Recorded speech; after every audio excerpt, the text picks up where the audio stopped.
In today's episode, we're going to be throwing a spotlight on snow foams.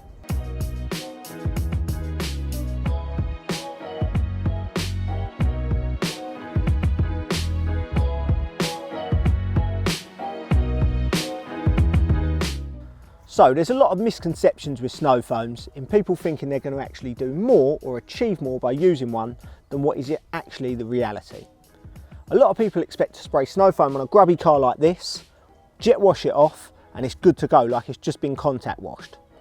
Unfortunately, that's simply not the case. If snow foams were that strong, they'd be taking all of your wax off, your dressings, and ruining finishes like satin finishes, chrome surround trims and things like that. So what do snow foams do? A snow foam will remove about 95% of the road grime that's on your car prior to coming into contact with it. You're still going to need to wash your car in the traditional sense even when using a snow foam. But the beauty is it will take most of the dirt off before you come into contact, meaning you won't drag all this dirt and road grime around on your car, causing those unsightly swirls and scratches that you see in sunlight. While snow foam looks great and pretty in all your Instagram pictures, it actually serves a purpose. Clinging to the vehicle for longer means it will break down more road grime and dirt that's sitting on the car. Another added advantage is it will get into all these gaps around trims.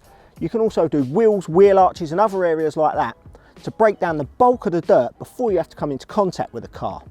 The areas you're going to see the most effect is these grubbier areas down here, wheels, wheel arches, bug splatter on the front of the car, on the windscreen and other areas like that. So when do you use a snow foam? A snow foam should be used at the very first stage of your car wash. Some people like to clean their wheels first and then move on to the bodywork, or some people like to snow foam the whole car, clean the car, then go on to wheels. Personally, I always clean the wheels first and then move on to bodywork.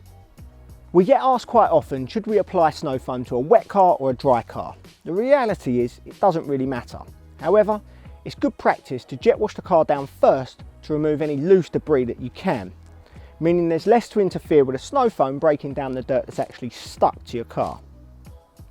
Dwell time's another thing that we get asked about quite often. Now the reality is you want to leave it on there as long as possible to break down as much dirt as possible. How long that is will actually depend on yourself, depending where you're working, the time of day, how hot it is and how fast it's drying up on your car. Never let snow foam dry. A rule of thumb is apply the snow foam, wait until it's just about to turn and start to dry, then jet wash off. Working from top to bottom is best practice to wash dirt off of the vehicle. Now some videos you'll watch, people will recommend jet washing from the bottom upwards, and there's no real right and wrong way, it's just the way we prefer is to work down to wash any dirt off of the vehicle. The snow foam's already been on the car long enough to work into that dirt and loosen as much as it's going to. So then rinsing it up the car isn't really going to do anything more. With the snow foam now applied to the vehicle, you need to wait as long as possible to let it do its job without it drying on. This area through here and the glass is now showing signs it's ready to come off.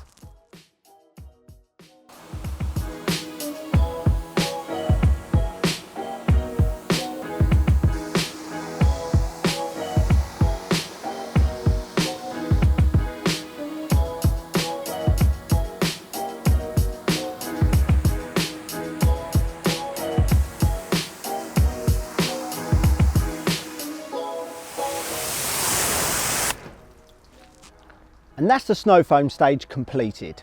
And with that, you've removed around about 95% of any road grime that was stuck to the vehicle. However, there will still be some dirt on the car. You can see that from how the water's acting down on these lower grubbier areas compared to up here, where it's probably removed closer to 100% of what was on there. You're still going to need to get your buckets out and your wash mitt and wash this vehicle properly. However, what you have done is ensure you won't be picking up any grime and dragging that around the paint, avoiding those unsightly swirl marks that we all try and avoid.